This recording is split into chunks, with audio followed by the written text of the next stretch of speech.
changes spanning generations, or a shift in the wind, a body dormant underground.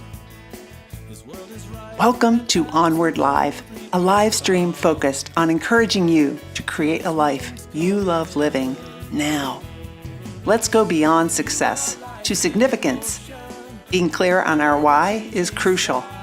It requires doing the inner work, finding ourselves, getting to know ourselves, embracing our inner child, shedding social conditioning, and letting go of perfect.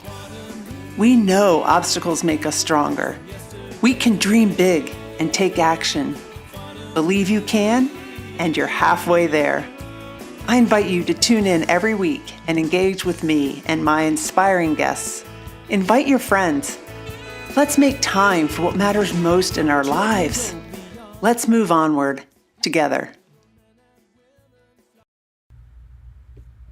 Hello, everybody. For those who are watching live, welcome. For those who are watching the replay, welcome. And for those who are listening to the Onward podcast on your favorite podcast app, welcome as well. I welcome all of you. I'm excited to be here again tonight. I go live every Wednesday night. My name is Emily Harmon. I'm the host of this show, and I've done over 200 episodes. Been doing this for over 3 years, so I really enjoy it, and I learn from every one of my guests, and I'm sure that you do as well.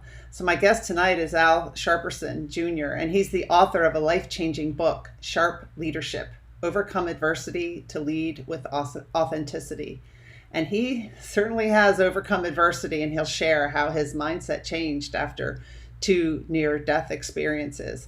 He's also a graduate of the Naval Academy and served in the Marine Corps. So I'm looking forward to talking with him about that, because he graduated in '76, and that's the year that they first brought women in. So they kind of overlapped a little bit. I mean, I think he was out before the women came in, but I'm sure he was there as they were talking about getting ready for that. And then he served as a pilot in the Marine Corps, and then he worked in lots of different roles in Procter & Gamble, Frito Lay, Colgate Palmolive. And so he's got a lot of experience, and now he's a leadership innovation strategist, and he helps leaders and organizations go from being mediocre to maximizing their potential. And I think that in order to do that, organizations need to create an environment where people love living their lives, because if they love their lives, if they love their time at work, then the organization is going to benefit from that. So I'm looking forward to getting Carl's perspective. So let's bring him in. Welcome, Carl. Thank you. Pleasure to be here. Yeah, I'm excited. We got so many different things to talk about. So hopefully we can get through it all today. If you're watching in the chat, feel free to comment in the chat and submit any questions that you have for me or Carl. So Carl, why don't you just start off by telling us a little bit about yourself, and maybe explain a little bit about why you chose this title, Quitters Never Win and Winners Never Quit, for this show. Okay. Outstanding. Well, I grew up in Washington, D.C., and at the age of 14, my dad decided to move us to Pennsylvania, Virginia, which is about 60 miles south of Washington, D.C.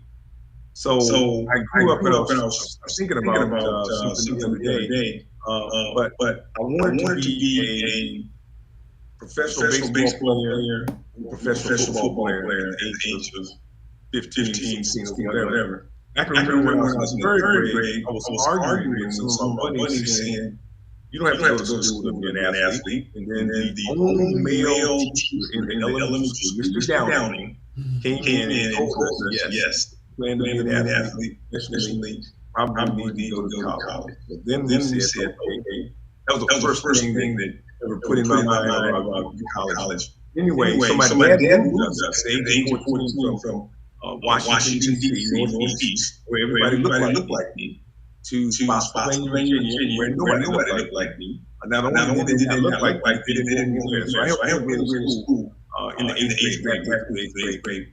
Learned a lot about life during that time period. I learned that people went from calling me names to being my friend. And at a very young age, I realized that everybody wants the same thing. They want to be loved, they want to be respected, and they want to be. Everybody wants the same thing. I don't care what color you are, I don't care what your nationality is, I don't know what your economic level is. Everybody wants the same thing. But at a very young age, I figured that out. I played football, and how I came up with the title, Quitters Never Win, Winners Never Quit. My high school coach was the third most influential person in my life, besides my parents. So I went out for football in ninth grade, never played tackle football before. And the coach comes in and talks to us and says, you got your pass, you don't want to play, but you want to minute. No harm, no foul. But if you come back tomorrow, I need you to stay in the season. The quitters never win, and winners never quit. He said, if you quit my football team, you might quit school.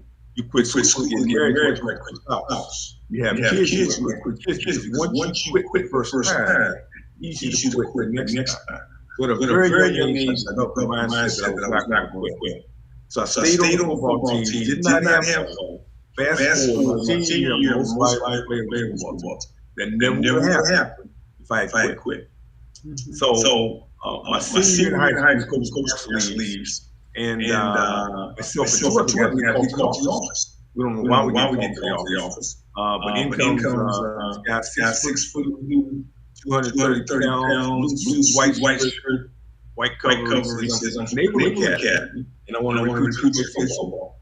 The other two guys walked out. I graduated from high school in 1971. Vietnam was going on. So my classmates said, you're not going to Vietnam. I was the only one who enlisted because my dad always told me, never turn down an opportunity that you haven't been offered. So I listened, applied to the Naval Academy. Could not get in anyway because I was not academically prepared. A GPA and HTs were not competitive. So the Naval Academy Foundation sent me to Marine Military Academy in Southern Texas. That's where I learned to study first. Anyway, get to the academy, played football, graduated 76, Marine Corps pilot. After 5 years, I decided to work at Gamble. Worked for them for 5.5 years. Colgate Palmolive. Worked at the Union facility at Colgate Palmolive. Moved to South Carolina, president, manufacturing, golf. We had a lot of different experiences. All those experiences, I didn't know exactly what I was doing long term, but I always kind of gravitated leadership, helping people. And I went to some training at leadership, I'm a coach. And so I kind of built my repertoire so that when I moved to South Carolina, my boss and I agreed to disagree. Then I said, okay, hang up a shingle like this. That's kind of what I did out. And then 5 years ago, I offered first leadership, becoming third university with offense. Wow. How was that, writing a book? And that's an interesting story because kind of like yourself, I got that training in speaking. And one of the things they said was, if you're a speaker, you have a lot more credibility in your book. So I was diagnosed with non-Hodgkin's lymphoma about 12 years ago. During that time period, I did a lot of journaling. So I had some stuff down, but it was kind of intimidating for me to write a book, make it flow, have it grammatically correct, have people read it. So my daughter, who's at the time 7 years old, I think, she called me and said, Dad, are you serious about writing a book? I said, yes. She said, are you committed to writing your book?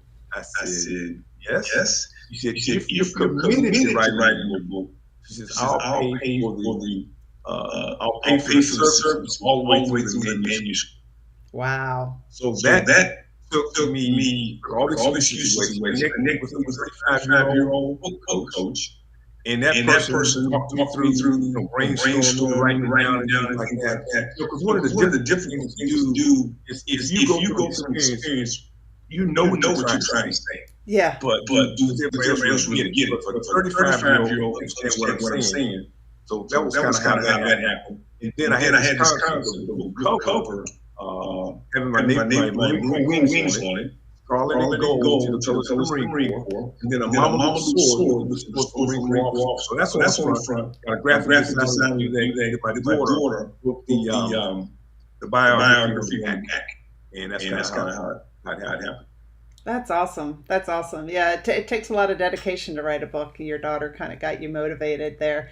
Hi, Gracie, Ruth, you're listening. And Brian says, what do you say here, Brian? And those who never win and never quit are idiots. Thanks for watching, Brian. And Gracie, yeah, happy Wednesday. Yeah, I've got this show on Hump Day. Hopefully it helps you get over Hump Day. So thanks for watching. If you have any questions, feel free to post them in the comments, questions for me or Carl. So Carl, what are some of the takeaways that you learned from working in these different companies about leadership and about, well, I think employee engagement, because that's a hot topic right now. So I'm just curious, what do you have to say about that topic? Yeah, I had an opportunity. I was really blessed. I got out of the Marine Corps. I worked for Procter & Gamble in Albany, Georgia.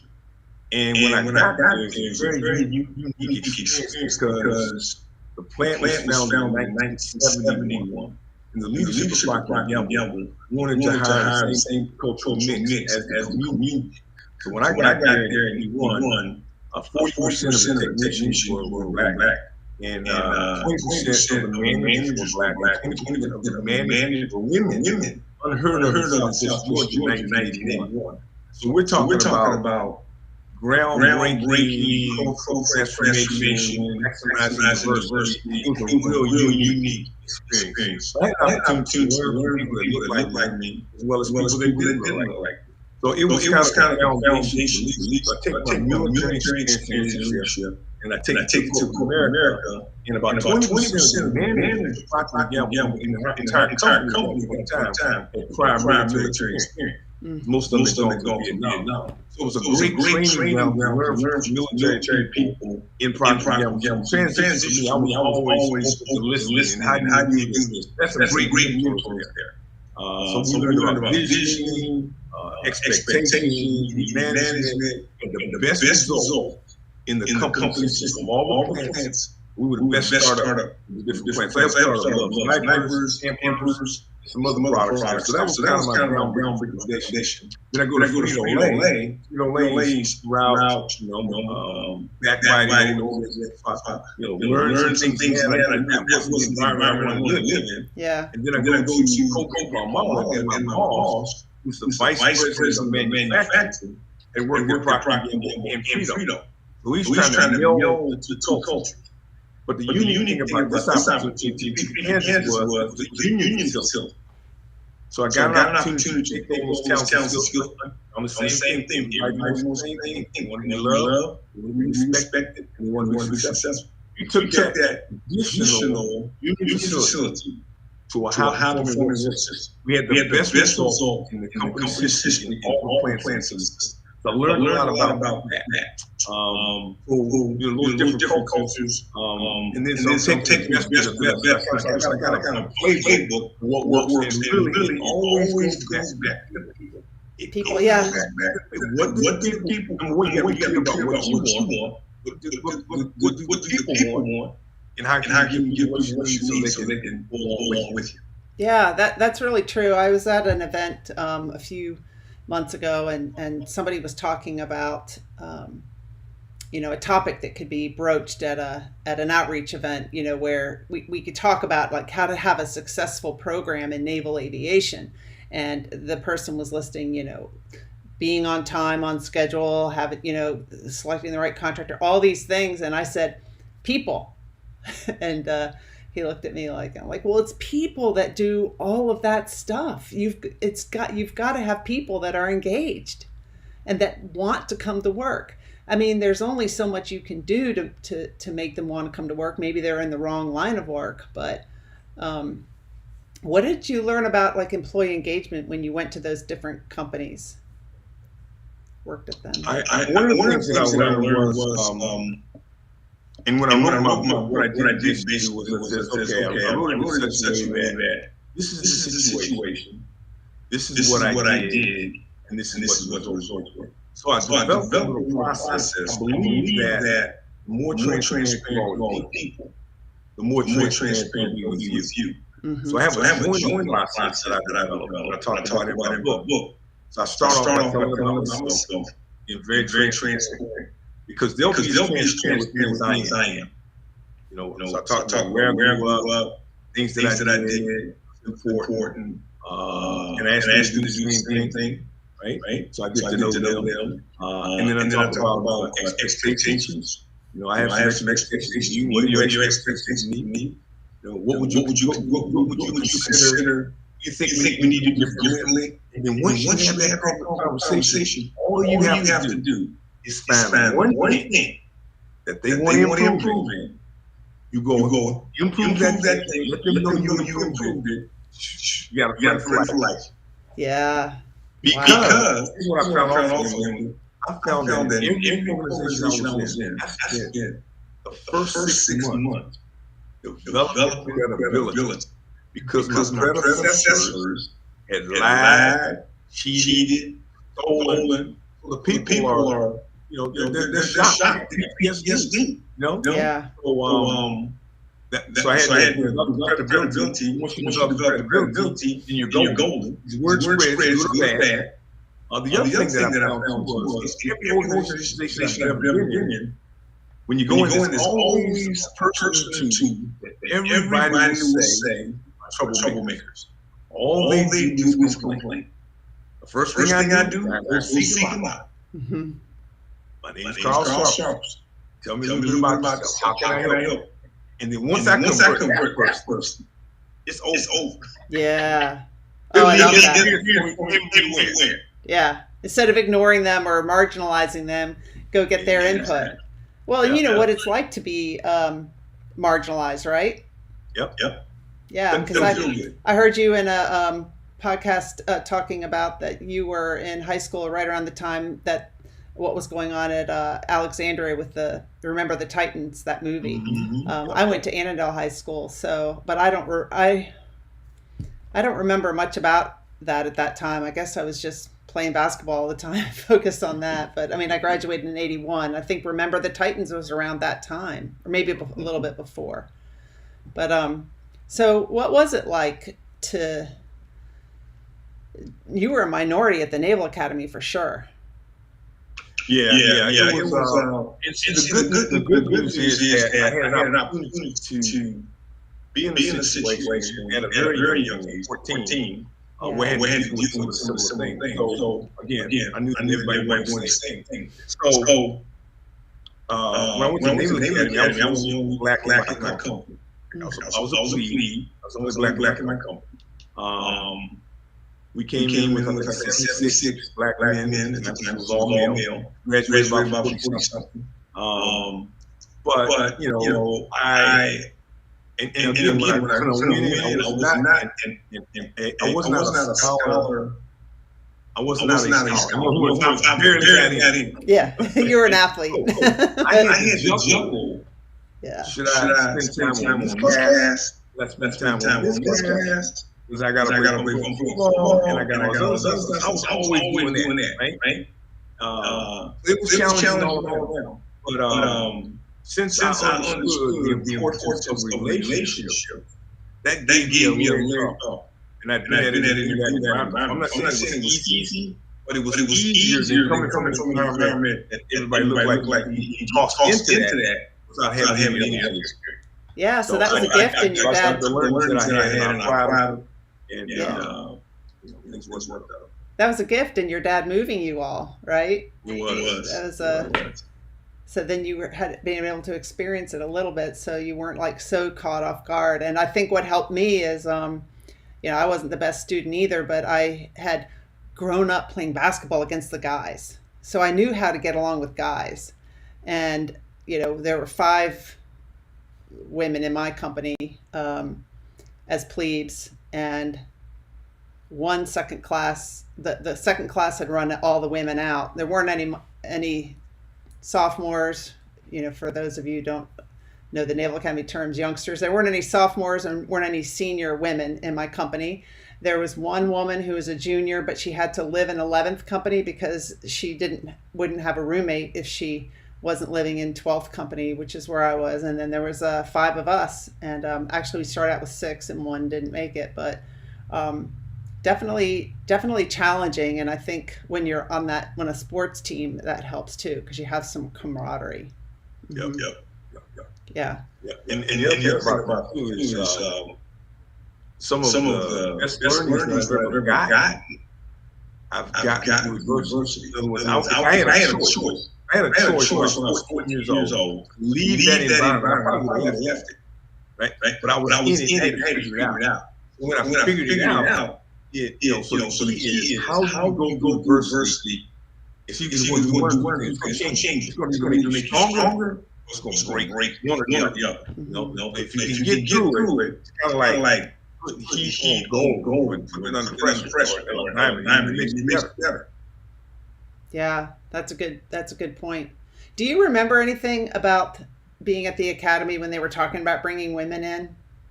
When you mentioned that, I was thinking about that. I don't remember having any conversation about it. Yeah. So whoever was preparing for the women to come in, it was a sidebar. I can't remember any conversation.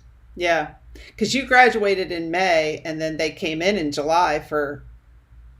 We graduated in June, and 2 months later. I guess a month later. Yeah. So, what about the heads of the bathrooms? Do you remember any construction going on to make the men's and women's bathrooms in Bancroft Hall? None of that. It's kind of interesting. Yeah. Do you remember any talk about what it was going to be like when you were probably, there was a name for your class? No, I don't have any conversations like that. I really don't. Yeah, that's interesting. So it was, I guess it was a small group of leaders that were preparing. And I know it was a rocky start, at least. Oh, yeah. Yeah. So, so you have overcome adversity in the fact that you've had cancer, and then you also, did you say you had a brain tumor, right? Yeah, I had a brain tumor. Wow. What were your thoughts when that was going on, and how did you maintain a positive attitude through all that and keep going? Yeah. So I got up when I got up and I had my exit. You could tell that over time, I can tell that my right ear, the high decibel range was slowly going down. High decibel. You see it in the graph. So the doctor told me that I had vaccine. So I get out of the ring for go to Procter & Gamble, and I'm having annual visits after that. And the high decibel range keep going down. So it's not wax, it's not earplugs, it's helicopter pilot, what's going on. So they did a brain scan, found that I had a tumor called an acoustic neuroma, which is a tumor on the hearing nerve. It will make your face sag, people that have strokes, or you lose your hearing. And that's where the tumor is. So they said you gotta have a real, I had a removed the skin school at the University of Florida. And I can remember going down, my parents came, drove down there with me. And I can remember getting ready to operate on. And I said a quick prayer, and I said, Lord, if I don't make it, I've lived a wonderful life. At that time, I was 32 years old. Wow. 32 years old, right? Wow. So, you grow up being 6 foot bulletproof, you never think about that. When you sit there, you're ready to go under the knife. It's a whole different perspective, right? And it helped me realize that life is not guaranteed. So don't act like it's guaranteed, And the other thing too, I can remember the first time I heard my dad tell me that he loved me. Now he showed love, but I never verbally heard him say it. Wow. And did he say it more after that? I bet you he did. That's interesting. Yeah, some people, that generation, they didn't grow up hearing that a lot either. So right, exactly. But and my dad was a World War II Marine. He was a month point Marine. When the Marine Corps got integrated, was second integrated, and the first Black Marines came in, and he was one of those. World War II. Wow, what a legacy! That's awesome. And is that why you went into the Marine Corps? Because he was there? Or? He didn't talk much about the Marine Corps until I went to the Naval Academy. Once I was at the Naval Academy, he talked a lot about it. And I can remember when I was working for Procter & Gamble in Albany, Georgia, I went to a Veterans Day program at Albany State College. And there was a gentleman that had a hat, month point Marine. So I went up to him and I said, my dad was a month point Marine. He says, really? He said, what's your dad's name? I'm a junior. So I said, Carl Sharperson. He said, I went to boot camp for Carl Sharperson. Oh. So when my dad came to visit about 6 months later, I connected them and seen each other in 40 plus years and kind of picked up where they were. Yeah, that's usually how it is with the military, right? Yeah. So, what is it how did you discover your purpose in life? And what do you think is the importance about discovering or having a purpose as you're going through life and knowing what your purpose is? Yeah. Purpose gives direction. And if you don't have direction, then you'll flounder. So I think that my purpose, and it's kind of, it's more into what I think is, which is helping others. I've always been pretty good at listening. I've always been pretty good at coaching people. Leadership, I kind of gravitated, kind of a coach mindset I've always had. So, what I've been able to do with the training and development that I've gotten is to be able to pour into the lives of a lot of people in all different levels. 10-year-old, 99-year-old great-grandmother, and be able to do this. So that's my purpose in life. And I'll be doing that person so put dirt on. No. So it gets me up. The world doesn't make me happy. I have joy because I'm grateful to be here. And that gives me purpose. And then cancer learning. My wife 2 years ago was diagnosed with breast cancer. She had 6 rounds of mastectomy, reconstruction surgery in the last 2 years. So, and there's another situation that occurred that really shed some light on, I think, a couple of conversations that you have with people else. You talk about purpose and living your best life and making sure that it means something. So, about retirement. So, I'm on the foundation board of a hospital. I've been on it for about 6 years. And one of the things they do on board is take all the different departments of the hospital: cardiology, orthopedic, cancer, hospice, right? All those different, right? So we're meeting with the chaplain for hospice. Hospice, you go into hospice, they get you live three weeks, very short period of time, right? So the chaplain told us that I can't tell you how many families have come to us with their loved ones in hospital and said, this can't happen. We got all this money saved up. We were going to go on vacation. We were going to do this. We were going to do that, right? Oh, that was another wake-up call of, would you rather be rich and sick? Would you rather be poor and healthy? Yeah. So it's a stark reality. So that gave me some perspective on what's important. I think I heard you say on your podcast, minimalist now. Yeah. Kind of saying it's not about stuff. It's not about stuff. It's about helping people. It doesn't take that much to live. No, it really doesn't. It doesn't. None of that stuff makes you happy. It comes from within. It comes from just like going on a walk and seeing. Like I went on a walk today and I saw different flowers and I thought, these flowers are blooming. These flowers look different. They're blooming. They're all beautiful in their own way. The flower didn't say, I'm not looking as good as that flower. I don't think I'll bloom. We all need to bloom and blossom and give our gift to the world. We all have a gift to share. And we tend to compare. And I mean, it happens to me sometimes. Oh, I'm not posting enough content, or they wrote that better than I would have, or whatever. We have that kind of inner critic, and just put it aside, because give your gift, and it comes back to you a million times. So. Yeah, you were talking about what did I do to positive attitude. One of the things that I found was that when I was going through that, I spent a lot of time with myself, by myself, right? So if you don't put positive things in your mind, then the devil will put negative stuff in your mind. So I found myself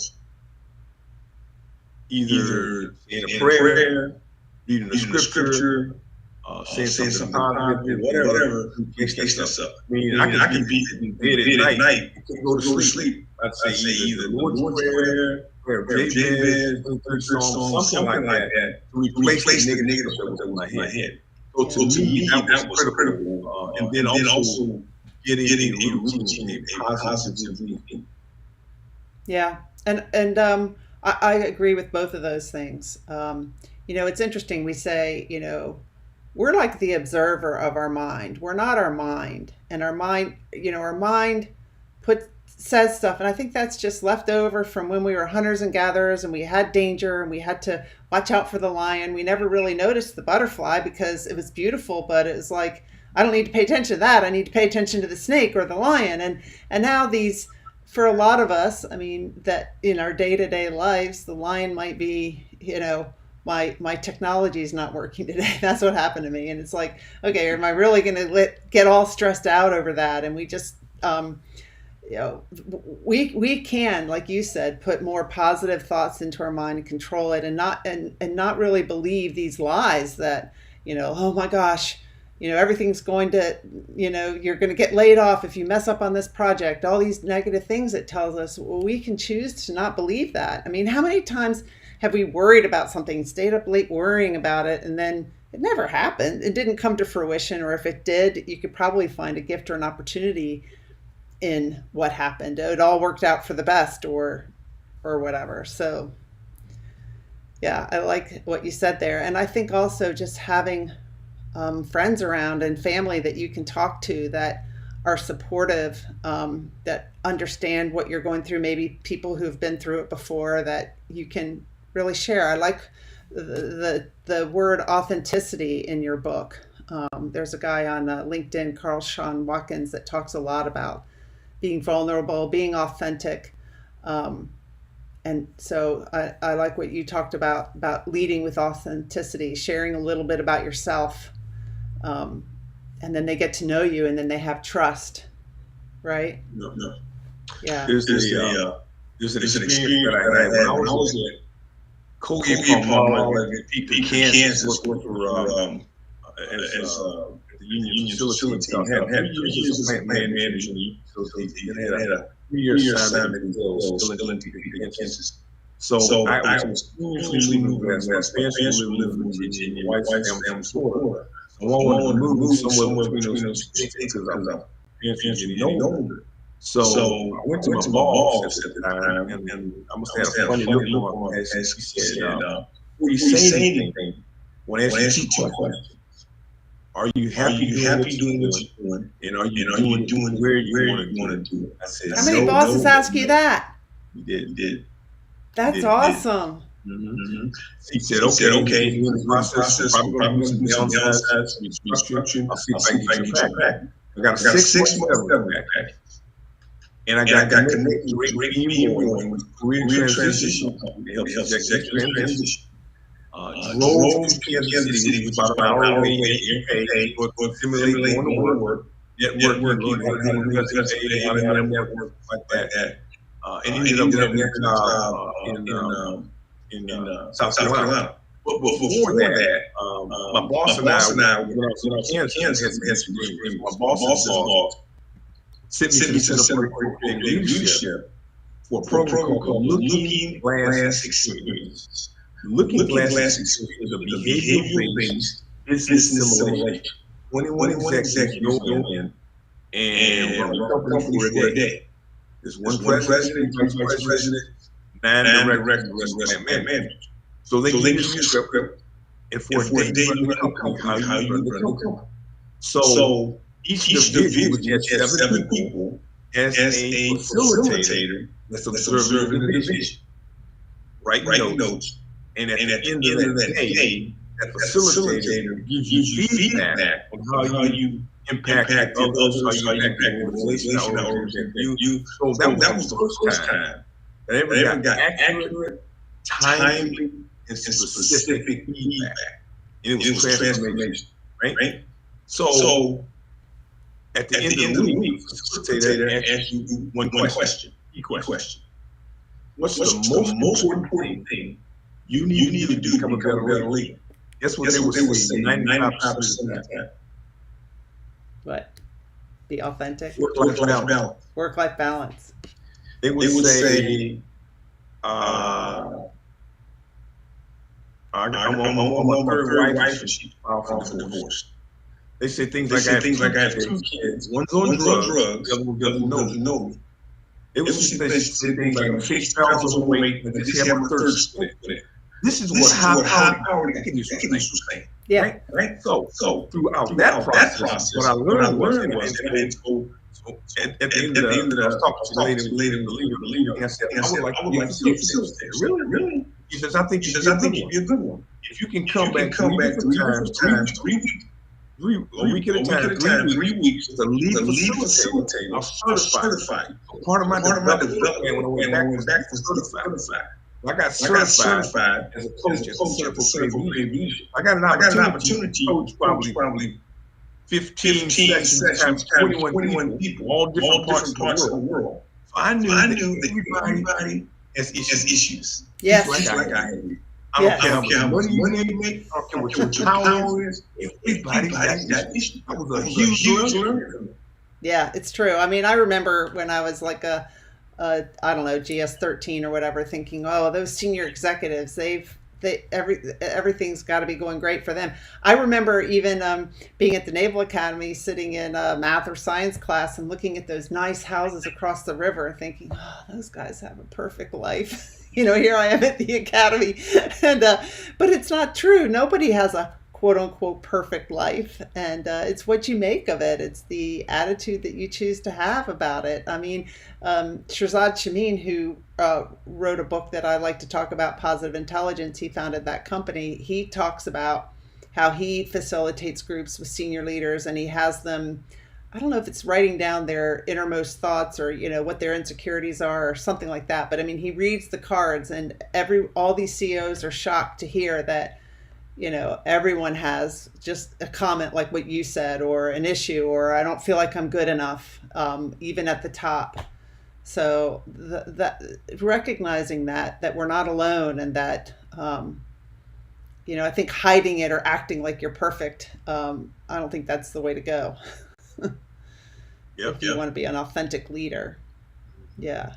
So I remember, when I worked for the Navy, I remember talking about the issue with drugs and alcohol, because my son was going through it with alcohol. And I just said, I was at a new flag and senior executive course. There's like a couple hundred people there. And I said, this is what I'm going through with my son. And I said, we're all leaders, and I guarantee you guys are going to have people at your commands that are going through this, and they're scared to even say anything about it because they might lose their security clearance, or they've got these ideas that aren't really true. And I went and spoke at one command, and after I spoke about it, the admiral was there. I think he was shocked to see that one guy raised his hand and said, my son overdosed twice in the last week. Somebody else said, I'm raising my granddaughter because my daughter's an addict. And so if you can create a space where people can be humans, and I mean, it doesn't have to be like long, there's boundaries, like you've got to still do your job, but if you're able to share and create that trust and understanding and feel cared about at work, I think that helps with employee engagement. And I was talking to a friend of mine the other day, and we're working on this concept. Anyway, what this concept do will allow spouses be gainfully employed, no matter where they're going. Because one of the issues is finance, marriage, and all that stuff. That's so true. And one of the things that that's important to join up about this conversation is I also ask, how can I help you? And it's not just work stuff. If you can wave a wand, what can change your life? They might say, well, I have a special needs child. It's difficult for me to come to work. Or they might say, struggling with my husband now, and we're having issues. So if you can refer them, not just you can refer to resources that can help them, then you're helping the whole person because they can't expect if they're doing things at the door. No, it's just. So if you can help them however you know, that's huge. Again, that's just another opportunity to create a friend that wants to keep you around as their boss. Yeah, it's true. So let's see, I'm going to show your website here. It's carlsharpersonjr.com. And you are a leadership innovation strategist. You help leaders and organizations go from being mediocre to maximizing their potential. And, what I put in this announcement that for this event is I think maximizing our potential is part of loving our life, when we're really contributing and maximizing our potential at home and at work. So what are the kinds of things that you, can you go into a little bit more detail about how you help companies and organizations? Okay. I'll give one quick example. A good friend of mine was a retired colonel. He was actually the commanding officer of a unit that I was familiar with. Anyway, he had a daughter, and the daughter was very successful, military, non-military. And it was right after the baby. He told me that she was married, husband in sales, making good money, 2 kids, and but he said something's not right. I know something's right. So I called her, and she said, "How do you know to call me?" He says, "When your dad told me this was right." She said, "You're exactly what I needed when you called me, right?" So what was going on was she was in a toxic environment as a reservist. Now this person got selected. Okay, so 04. This person's successful in everything. Toxic environment reserves. Toxic environment is civilian job. Bosses that don't want to hold people accountable and telling her don't be so emotional. Right, so she's going through that. This is building up the pandemic. And pandemic occurs. 7-year-old child comes home. 5-year-old child comes home. She comes home. Her husband comes home. And then he's just about to go crazy. Right. So that's kind of what's going on. So one of the things I do is let's get clear about what's important. And I said, if you could wait one, what would you change? She says, I would move to be close to my parents, and I would start our own business. I said, okay, what keeps you doing that? Yeah. Well, the biggest thing that was doing that is she didn't want to feel like a quitter failure. That was the biggest thing. Right? Because I asked her, let's say tomorrow you go in, how's that going to change financially? She thought about it. She said, we'd be okay. Cut down on some, but we'd be okay. So money wasn't the issue. Mm-hmm. Right? So once we got clear about that, then we said, okay, so if you continue doing what you're doing, let's what could that look like? That's not a big picture. So if you can wait on it, just put together a plan so that you can do that. Put together a plan. 6 months later, transitions, and just a different work-life balance in the world. So one of the things I try to do with people, as well as organization, is help them get clear about always start with the end in mind and put together between now and then. Hold them accountable, hold yourself accountable, and help them see things they can't see, like you said earlier in the podcast earlier. I love that example because that's all about creating a life she loves living now, and she's thinking, I can't do it because, I'll be a quitter. But maybe you reword that word quit. Maybe it's not quit. You're transitioning. You're creating something new in your life that you would love. So it's all about how we frame something. And we can look at external circumstances and say, I'm not happy here, but I've got to stay because of this, this, and this. And sometimes it just takes talking to a coach or somebody else, or just kind of taking some deep breaths and thinking, well, what else could be true? Mm-hmm. The other thing that I worked on that was transformational in the mind right was, I said, because again, he had bosses that would dismiss her, right? Us and we talk about basic things like holding people accountable, basic stuff like that. They were making excuses not done, right? So she was frustrated. So I said, okay, this conversation that you have with your bosses, I said, let's talk about leadership, your leadership values, what you think is important. Okay? What you think is important. What you say you do. Treat people fairness. We came up with a couple more. Okay. This is what you believe, right? That you got from your daddy, your retired daddy. That's what you stand on. I said, the next time your boss tells you, don't go emotional, you say, okay, these are my values. Boom, boom, boom, boom. Which one of these values you need not to do? Yeah, that's good.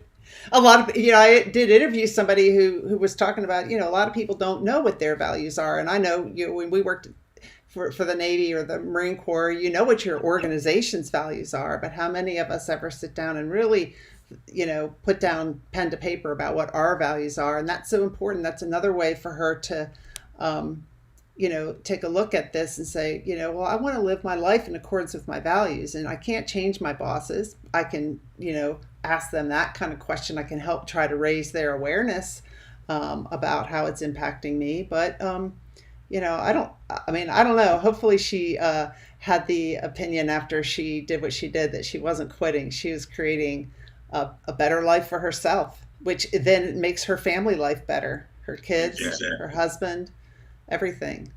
So I call it misalignment values. It's one of the most important things to get right when you transition, especially from the military. Mm-hmm. There are people that transition to the military, and there's a couple things. One is your environment that you got the acronym, exactly who you go to the civilian world. You got to set up now. You go to the civilian world where if you can get away with it, it's okay. Black cheese doesn't make any difference, right? So what happens a lot of times, the goes to a company, and after about a year, they bounce out because people post a line and they're not being truthful, and a strong person not going to take that. Right. So they bounce themselves. After about a year, same thing happens. They bounce to another company. Same thing happens. What they don't understand is nothing wrong. A misalignment of values between them, their boss, and the company. Right. That's a really good point. And so it's awesome to create some time where you can step back and really look at the situation from different perspectives, from another, because when you're in the middle of it, it's hard to see sometimes, right? It's hard to see that.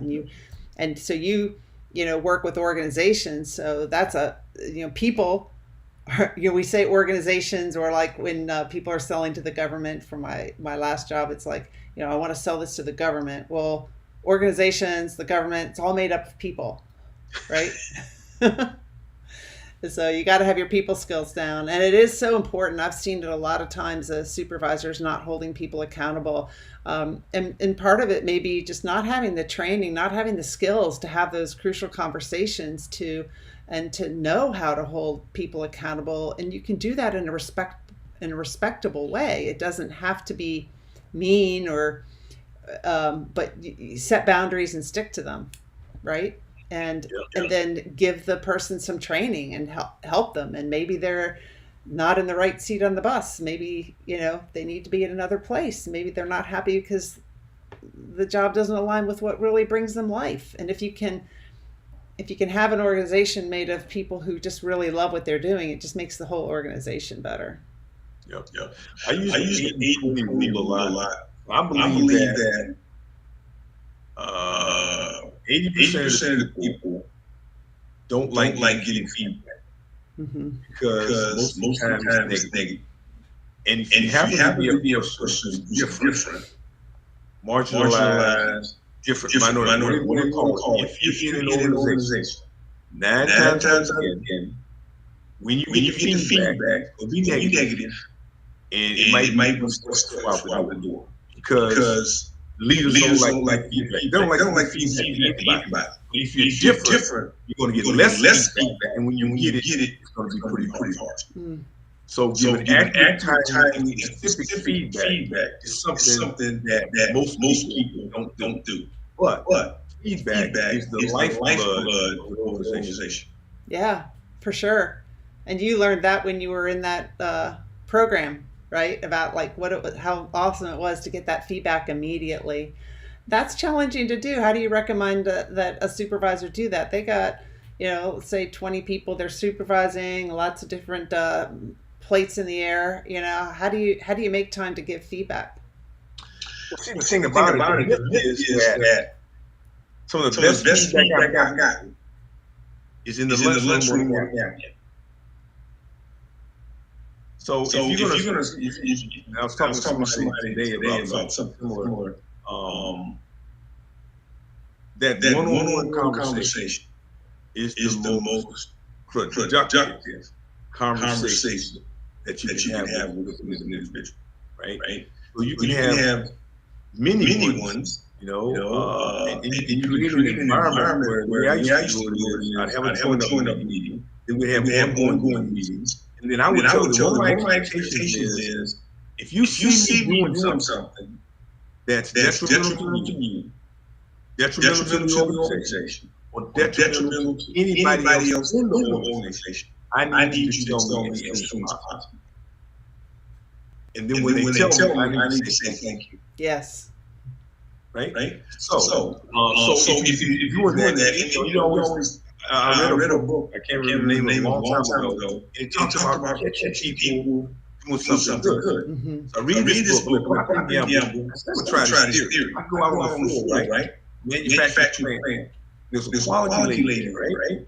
And her space like trying to clean. I went by and said, you know what? I like coming out because you got quality, you got a great appearance. I mean, when people come to school, they are impressed. I come back 2 days later, either have a blue in their hand or the place was spot. That's catching people doing something right. Then we have to give some feedback. I love that. Yeah. What if it's not in your nature to do that? How would you recommend someone create a habit of catching people doing something right? Right to do it. Yeah. I mean, it doesn't have to. You don't have to do anything. You can just create something. You don't want to patronize, right? But you might want to say, if they come to work one time, you know what, John, I really appreciate you. You know why I appreciate you? Because when I ask you to do something, you get it to me on time. Mm-hmm. Or I don't know. John, Julie, I really like you to encourage. You always encouraging people. You can find something. It ain't that difficult. Then give that positive feedback. And what it does is separate you so different. Nobody's doing that. Right. Makes you a different leader. People want to be around you. It doesn't take a lot of time to say, hey, John, I really appreciate you because of this. That doesn't take long. Yeah. That's drive-by feedback. Drive-by feedback, yeah. I love that. Well, I really learned a lot from you tonight, Carl. Let's see. I'm going to put up we've got your website up there, just carlsharpersonjr.com, and then your book, which is Sharp Leadership, Overcome Adversity to Lead with Authenticity. And I like the way you described how you wrote that. You gave some different situations that you've experienced, and then how you handled them, and then what the outcome was. And I'm sure people can see themselves in those experiences and learn from them. There was one question that you were going to ask me that I was kind of prepped on. What was that? Excited about answering. What about what advice would you give? Yeah. What advice would you give? I got all kinds of rental stories. But I thought writing another book, I write it on. But there's a concept that I developed, which is, I mean, somewhere along the line, always develop the mindset of starting with the end in mind. So if I think about my children, I've got a 30-year-old son and a 31-year-old daughter, right? So the concept is, okay, so I'm looking in the mirror, I'm looking in the future. What do I want my children to be able to do? What values do I want them to have when they leave home? That's when they 18 high school. Once they leave your house, I don't care if they go to Christian school, wherever, there's wolves and lambs home. When they leave your home, they're going to be exposed to a bunch of stuff. So what skills, attributes, talents do they need to have at that point in time? They need to be able to manage money. They need to be able to develop a healthy relationship. They need to be able to work. They need to be able to communicate. They need to be able to develop a relationship, right? They need to be able to do their laundry. They need to know how to navigate. So simplicity, you say, okay, what do my children need for me to drop them in New York City with a suitcase full of clothes, enough money to last a month of housing, and that's can they make it? Whoa, I love that. If that's the end point, that's not a whole lot different. If that's the end point, you as a parent, you should think differently when you're raising them. You teach them how to manage their money. You teach them how to iron and wash the clothes. You teach them how to work. You let them know that you let them know how to navigate, get around, travel international. You need to have all those skills when they leave your home.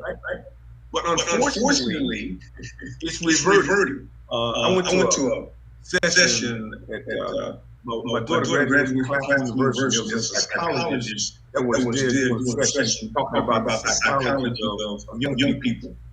She said that the brain of a child, of a male now, matures at the age of 25. Right? It used to be a lot. You know, 20, 30, 40, 50 years ago, 16 years old, they're never like that. But anyway, so that would be advice that I would give parents. I like that advice. Yeah, let them learn from let them make mistakes, right? Before they're 18 and out of the house, and let them learn from it. And it can be challenging to do because you want to protect your kids. But I like that point, because if you keep the end in mind, I think just the end in mind doesn't have to be a long thing. It can be, okay, how is this contributing to me to be able to drop off my son in New York City with enough to live for a month? You know, how is this contributing to preparing him for that? Yeah. And I think as a parent, you can maybe there's things I would do differently too. You could be a coach, more of a coach and less of a dictator, right? You know, or less telling them what to do and just kind of coach them. Right. What are your recommendations, or how do you think you should handle this situation, instead of just giving them the answer?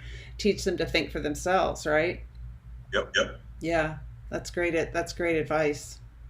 So I can one of the things that I do a lot is it can be anywhere. I can be church, I can be community, I can be anyway. I'll meet family. Children. I'm family, mother, father, parents, and I always ask Kyle, what's your name?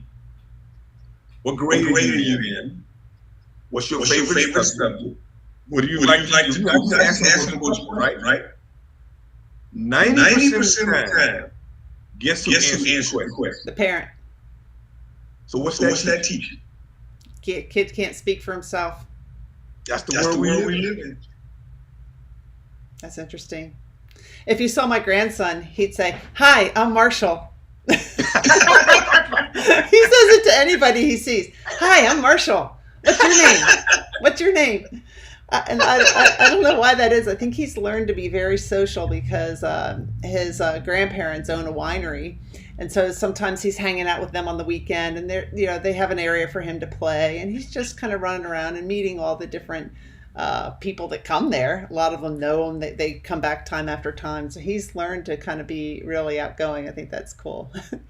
That's I took him, so well. It is. Because what's happening today is technology, is less communication. I believe those that are going to rule the world, those that can communicate. Yeah, not by texting. Well, I really enjoyed our conversation, Carl. Thank you for being on the show. Thank you for having me. Yeah. All right. I'm going to put you in the green room and we're going to wrap this up. Thank you to all who are watching. I can see some people are watching. I don't see any more comments. So we'll end it now. And thank you for watching and thank you for being here, Carl. All right.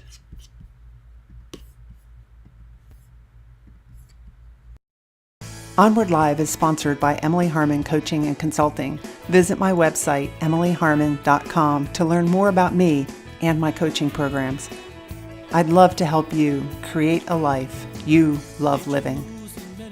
Remember, every adversity is our own personal university. Sometimes the lessons are difficult, and we must learn from our experiences. Vulnerability is your superpower. You are lovable and worthy. And we discuss these topics and more because professional is personal. Thank you for joining us and engaging with me and my